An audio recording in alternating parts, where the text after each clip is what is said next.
Hi, everyone. I'm Denise Garth, Chief Strategy Officer at Majesco, and you're listening to the Future of Insurance Industry Leaders podcast series. Follow along as I interview the best and brightest leaders in the insurance industry and insurtech landscape to bring you the latest in digital transformation, innovation, industry trends, challenges, and opportunities, as well as next-gen technologies. We use our experience to anticipate what's next without losing sight of what's now. Stay tuned to find out your next now.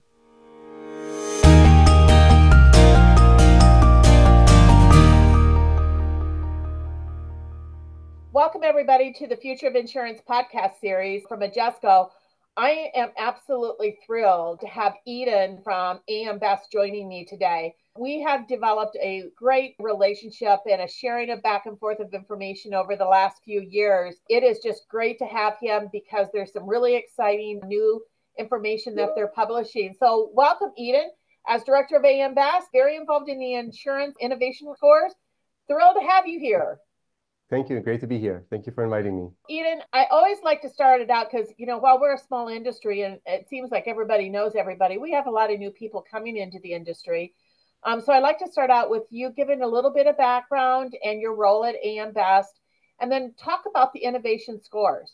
Yeah, no, absolutely. And thanks for the introduction. As you mentioned, I'm a director of A.M. Best. I've been at A.M. Best for almost 8 years. And prior to A.M. Best, I was in the corporate development, M&A type of roles. And I've actually started in industry on the sell-side equity research side. So at A.M. Best, I'm primarily focused on ratings of P&C and composite entities. And I also led a project, as you mentioned, on our innovation criteria, project that we started all the way back in 2017, and that really took several years to materialize as we tried to capture as much feedback as possible, both from the industry, but as well as from the leading academic institutions. And we developed our innovation criteria in an effort to assess the innovative potential of a company as a part of the business profile assessment, which is just one of the building blocks that we assess in our rating process.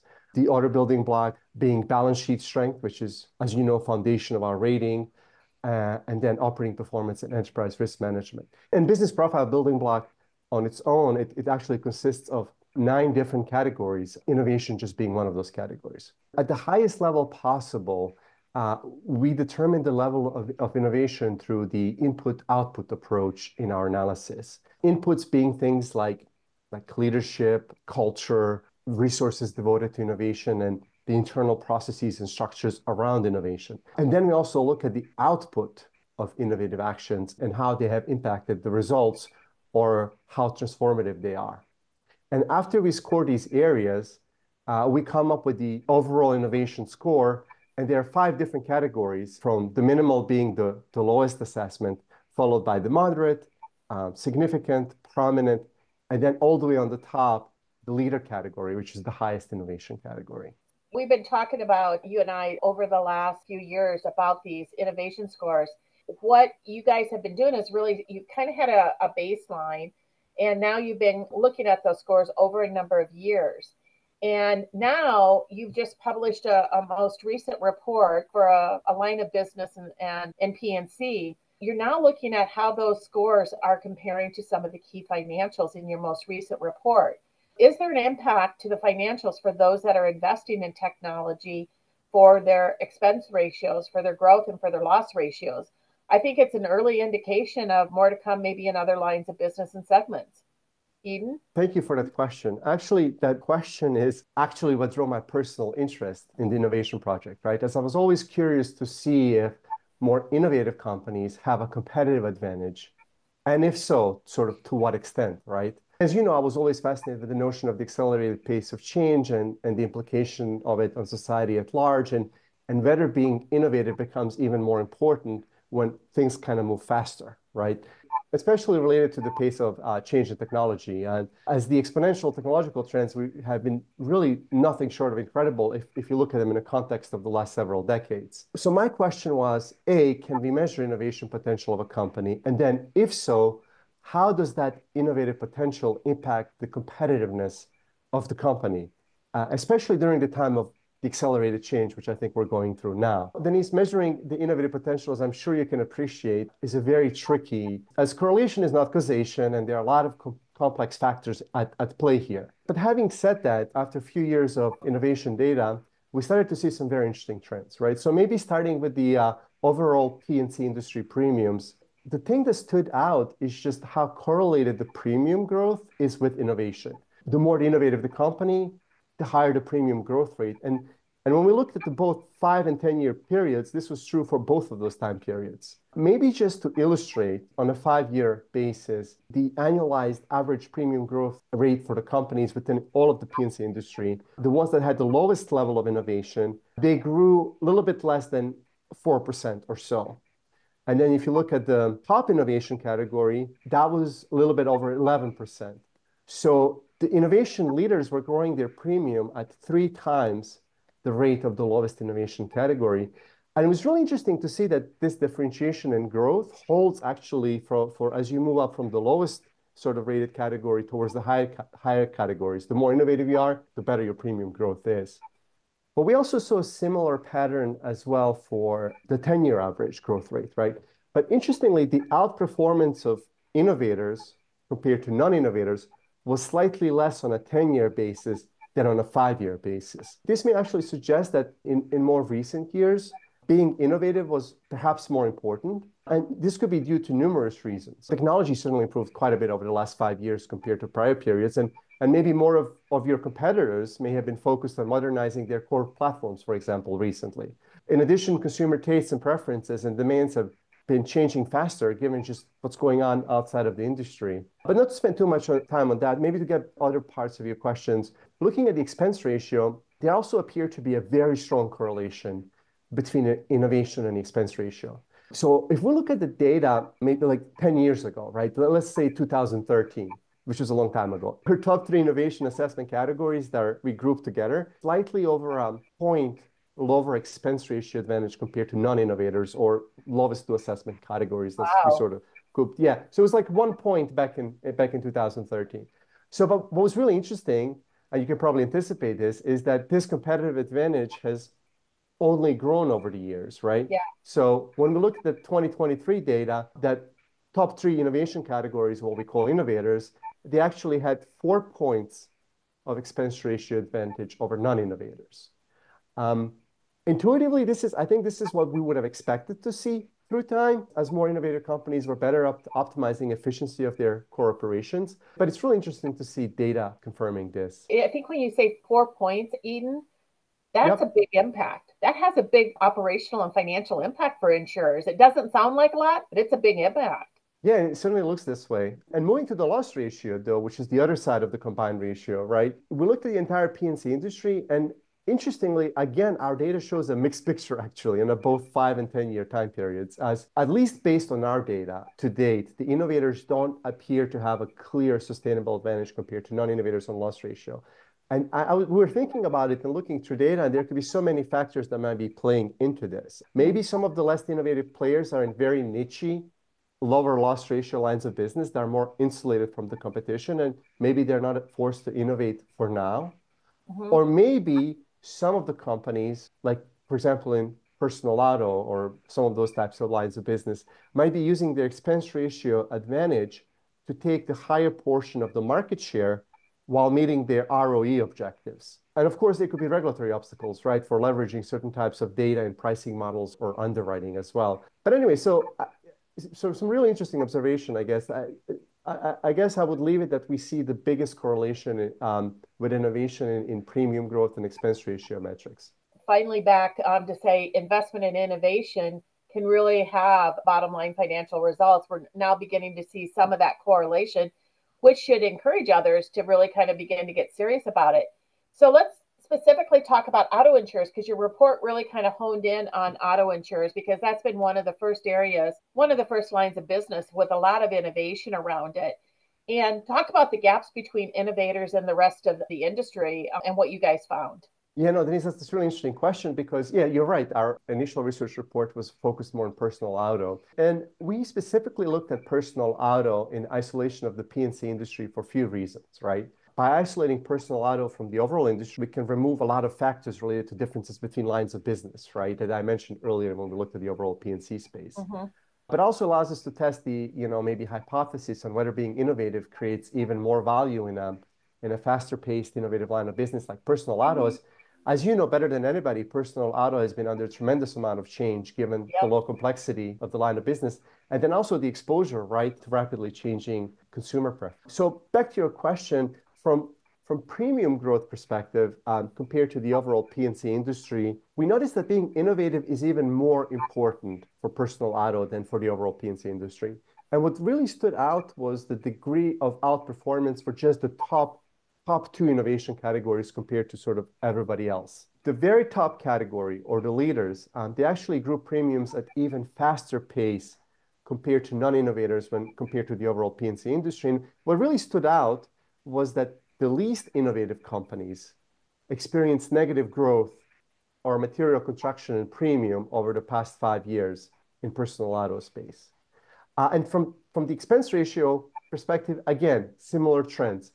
Innovation leaders exhibiting a much higher degree of operational efficiency compared to non-innovators than that was the case in the overall P&C industry. And then in the loss ratio, picture was also mixed, right? Just as was the case for the entire P&C industry. But the top leader innovation category in personal auto actually showed a loss ratio advantage compared to other categories, which is something, as you recall, we just discussed, we didn't see that for the overall P&C industry. And then maybe one final observation related to your question on personal auto is that lower rated innovation categories, they're overrepresented in downgrade activity at AM Best relative to total population.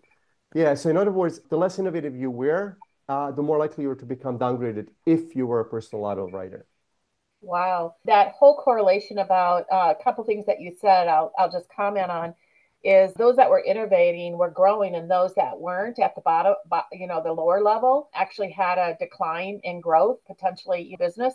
That really correlates to reports that have been out in the industry over the last 5-8 years, particularly around auto, given it's the biggest part of the portfolio of most insurance companies, that this shift was happening because buyers want to find different types of products that are more personalized to their risk. We have different types of cars, we got different types of driving behaviors, and now we've got different kinds of risks that are really somewhat accelerating that. And so what your research does is it really ties back to other research in the industry that has talked about this shift of where premium is going to go based upon all of these different factors out there in the marketplace. So it's really an interesting kind of correlation, Edin. Yep, absolutely. So as we kind of think about this, those with higher innovation scores, they're obviously creating a growing gap to those with lower scores that aren't investing in innovation and technology. What are the implications for those that are lagging behind? Yeah, so I mean, just looking on the data today that we have, right? I mean, one may draw a conclusion that it impacts their competitiveness going forward, right? At least based on the data that we have so far. But we'll see how this thesis plays out as more years pass and more data comes in. But maybe it's a good place to address one of the some of the misconceptions, which is that being innovative is only for like these super huge, large conglomerate that have enormous amount of resources, right?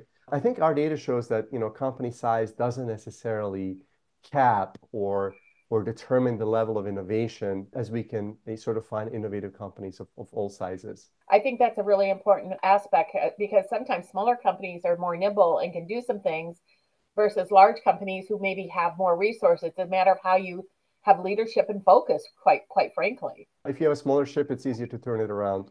From another perspective, as we've talked about over the years, we do a set of research here at Majesco called Strategic Priorities every year that we go out and we track some trends with insurance companies over the course that we've been doing this for 8-9 years now. And we found similar trends and gaps in our annual Strategic Priorities research, where those who focused on strategic priorities, which included technology investment, had stronger growth. And the gaps are growing. What are the implications from your perspective for insurers who are holding back on investment? Will it be increasingly difficult given the pace of change in the market with customer demographics shifting and with the pace of technology? Is it going to be difficult to find a way to invest and catch up? It's a great question, right? Especially given that we're going through a very dynamic and interesting time in the industry, right? On one hand, industry is facing rapidly evolving risk landscape and and volatility. I mean, there are climate-related challenges like convective storm issues, and it's certainly a tricky time geopolitically. And cyber risk, I mean, they just continue to be on the minds of a lot of executives that we talk to. And then there are persistent inflationary pressures, including social inflation, as well as regulatory risks, right? So a very dynamic environment and a lot of moving pieces. And against this backdrop, right, the industry, as you would know better than anybody, is going through a technological transformation, right, with explosion in data and increasingly sophisticated approaches to machine learning that have a potential to transform sort of all aspects of insurance value chain. So not keeping pace with peers, right, and staying behind on technological developments has a potential to erode insurers' business profile strength over time, right, especially given all these challenges that we are facing as an industry. But going back to your, I think you mentioned earlier point on leadership, I also think it's fair to say, well, obviously technology is a critical part of the equation. Innovation is not necessarily all about the size of the technology budget, right? There are other factors within the organization that determine how technology is best leveraged for competitive advantage. And you touched on leadership, and I would add prevailing culture at the company to that as well. Yeah. It's probably fair to say that leadership is often one of the major drivers of innovation success within the organization, at least from our perspective. And the leadership that has clear innovation strategy and is able to sync innovation objectives within the overall strategic framework, I believe they will probably leverage their innovation resources better than the rest. And then the culture is a big factor too. Typically, innovative cultures are good at reducing silos and they allow for risk-taking. And before I get beaten up on the risk-taking, it's clearly for insurance space, this is a fine line to walk, right? It's hard to blame insurance industry for being conservative, just given our role in the economy and our fiduciary duty to the policyholders. But having processes in place where the insurance company can sort of take well-calculated and controlled risks can encourage experimentation. So I would say while investing in innovation is super important and critical, actually, it's also important to have clearly defined innovation strategy and culture in place that will maximize these types of investments. But maybe if you don't mind, I mean, given your role, I was going to come back to you on this question. Do you see differences in ROI on technology spend? And if so, what can sort of companies do to optimize their tech spend? I love this, Edin. I rarely get questions back to me, so I love this. It's a really interesting question because oftentimes the business cases for ROI on a technology spend are not always completely developed, or more importantly, not even followed up on to say, once it's implemented, what are the results of that? Rarely do we kind of see that out there in the market. If they do, they keep it pretty quiet. But what I would say is that in some cases, what we're finding is that the ROI, you can talk about building out an ROI, but a lot of it now is really about, instead of implementing technology to be able to do something more, it's about implementing technology to take the shackles off the business and the limitations of what I call existing legacy systems, because it's really impacted the operational efficiencies, the growth, the ability to bring new products to market, to be able to meet customer expectations. And what's more of an issue is that many companies, a large portion of their technology spend, when many of the analysts look at what's your overall IT spend for a year, the typical is about 3 to 4%. And a lot of that spend is kept on keeping the lights on and supporting the existing systems that are out there, rather than kind of focusing on maybe transforming the business with different technology, or if you've got technology in place, optimizing that or leveraging it to innovate the business. And I would say that our strategic priorities research showed that over the last 4 years, we asked this question 4 years ago. We asked it again this year. Literally, there was no movement in replacing legacy core with next-gen cloud solutions. Only about a third to maybe 40% of the industry, both on P&C and L&A&H, are implementing or have implemented replacements to their legacy, or even what they might have been in modern system, but it was on-prem, and it was probably highly customized. And now it's kind of hindered them to be able to do some things. And so what's impacting them is that they're unable to really use some of these new technologies that are now emerging, particularly like Gen AI. So, back to your point, insurers really need to develop a comprehensive kind of response to figure out, how do you balance keeping the lights going on and running the business today, because it's paying the bills, but how do you refocus some of those resources and your priorities and your strategy to be able to create both the business operating model, but also the technology foundation for the future? Because today's underpinnings of legacy debt and architecture are really an unstable foundation for the business to be able to grow, let alone kind of survive. And a key part of that is that we've seen this huge paradigm shift and a groundbreaking leap in software and technology architecture that has really fueled, I think, modern innovation. And the five things are a cloud native architecture that really gives that scalability, that elasticity, and the ability to adapt quickly. It's rich open APIs and lots of them to create that superior interoperability and easy collaboration with other technologies or other partners.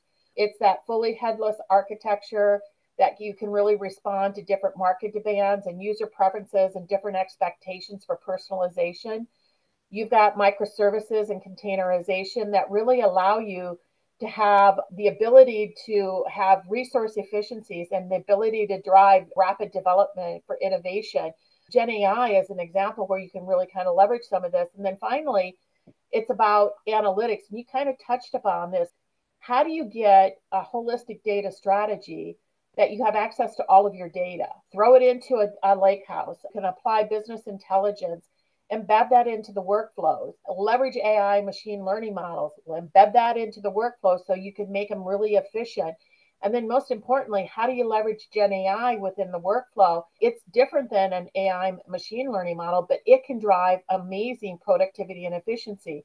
We have found in doing some work with a couple of customers early on is that some transactions that, to go through all the screens to do something could take you maybe 8-10 minutes. With Gen AI, it could take you less than maybe 60 seconds.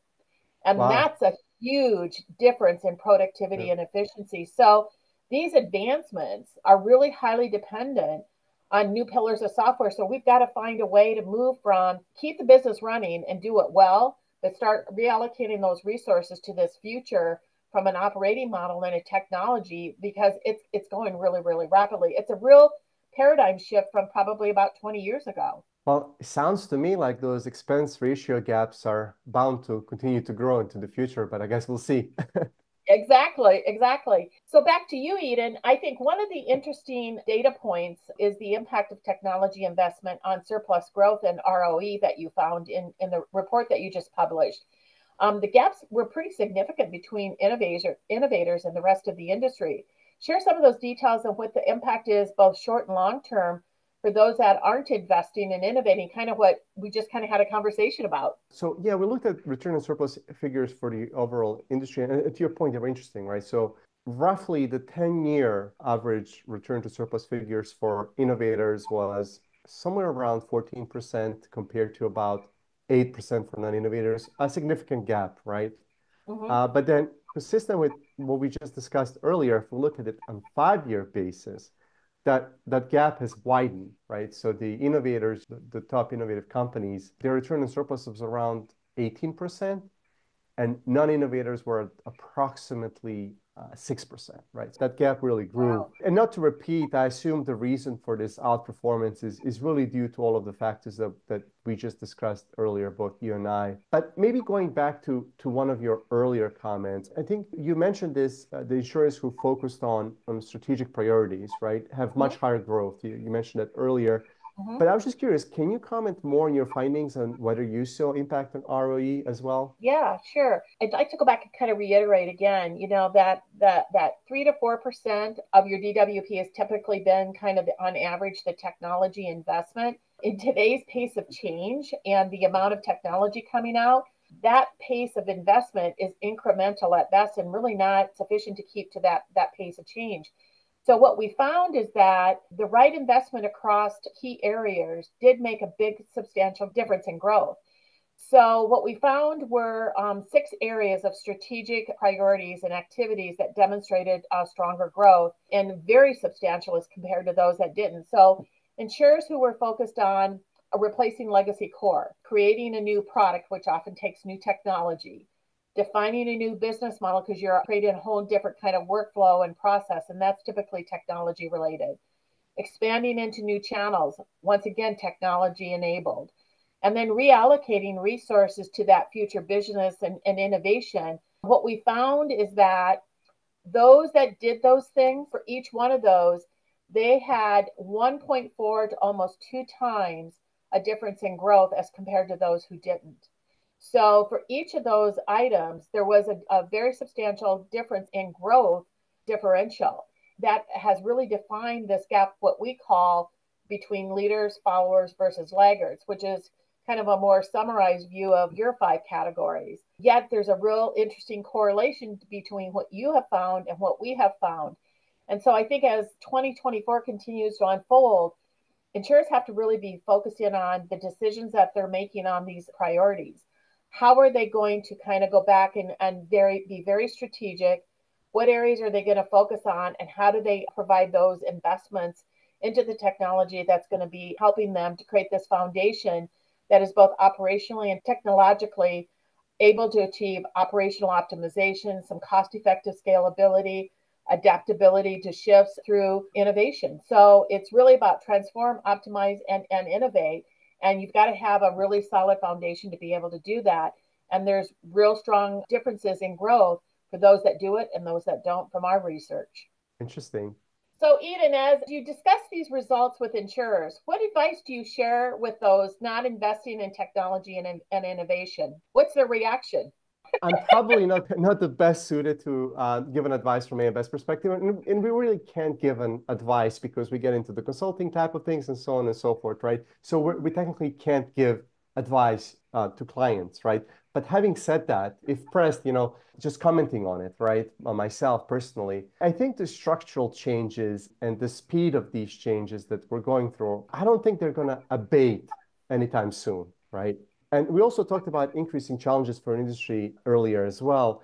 And I guess the thing is the competition, right? The competition never rests. And in this type of environment, competition is focused on finding new ways to optimize their operating models, become more customer-centric, while having a better handle on internal controls and risk management practices. And to achieve this, right, the competition is focusing on automation to drive efficiency while finding ways to leverage ever-growing amount of both internal and external data for better insights and decision-making, right? And based on all of your earlier comments, and just to reiterate those, right, it's nearly impossible to do this if you're still running on legacy platforms. As you probably know better than anyone, and you've just stated earlier, the inability to escape the legacy technology is sort of, what was the word I'm looking, perennial issue for the most insurers. And this challenge is often quoted as one of the biggest reasons, right, behind the industry's slow speed to market, difficulty in scaling emerging technologies as well, optimally leveraging all the data, all of the things that you mentioned as well, right? So in the end, the inability to escape the legacy platforms can ultimately lead to loss of competitiveness in the marketplace. I think that would be the conclusion. But as we touched on earlier, it's not necessarily all about the technology spend and the amount of dollars that's handed out to external vendors and consultants. It's also about feasibility of internal strategy and how innovation initiatives can aid the overall strategy, all the points that you've touched on earlier as well. Yeah, ultimately, it's still about the business and leadership. So I always like to end my podcast, Edin, with this final question. If you could have one word or phrase to describe the future of insurance, what would it be and why? That's a tough one. I'm going to go ahead and say exciting. And I guess the reason I'm going to say exciting is because I think the world will drastically change over the coming decades. And I think it'll be fascinating to see how insurance evolves to fit and, more importantly, support our new realities. I think we're still in very early stages of industry transformation, and there are tremendous opportunities for players that position themselves for the future. And trying to imagine this future from current vantage point may be difficult in the same way that trying to imagine post-industrial world would have been impossible if your vantage point was before the Industrial Revolution. But as you can probably appreciate, before we can dream about any of this, I think we'll first need to move past the legacy systems. Yeah, I couldn't agree more. And we have a lot of them out there to move beyond, Edin. Well, as always, it's always fun to have a conversation with you. It's been great to share each other's kind of research and perspectives and see where there's differences and where there's similarities. And I think you guys are doing a great service trying to give a correlation to where investments can really have an impact into the financial results of a company. And I hope that that begins to inspire a lot more insurers to really kind of put that strategy in place and move forward, because it's an exciting time ahead, as you said, for the industry. Well, thank you, Denise, and thank you for having me on. Thank you. That's it for this week's episode of Future of Insurance Industry Leaders podcast. Subscribe to our market-leading podcast series, available wherever you get your podcast from. Thank you for listening, and be sure to tune in the next time.